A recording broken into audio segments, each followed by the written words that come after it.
রক্তদান হলো প্রাপ্তবয়স্ক সুস্থ মানুষের স্বেচ্ছায় রক্ত দেওয়ার প্রক্রিয়া।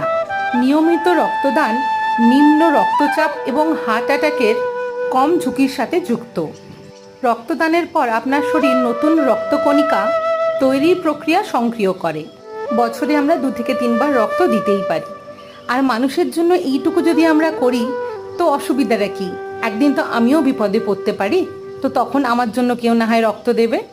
কিষান এখানে রক্ত দিচ্ছে। এই রক্তদান শিবিরটা হচ্ছে সোনামুখীতে। ও অফিস থেকে শুধুমাত্র রক্তদান শিবিরে এই রক্ত দেওয়ার জন্যেই সেই দিন গিয়েছিল। আমি মনে করি আমি বিশাল কিছু নই, কিন্তু যতটুকু আমার সামর্থ্য আমার সাধ্যের মধ্যে পড়ে আমি ওইটুকু তো করবো কারোর জন্য। এইগুলো করলে দেখবেন নিজেদেরাই ভালো থাকবে, নিজেদের মনে একটা অদ্ভুত শান্তি খুঁজে পাবে। অনেক কথা বলে দিলাম, ভুল ত্রুটি মাফ করবে যদি কোনো ভুল করে থাকি। সবাই খুব ভালো থেকো, সুস্থ থেকো।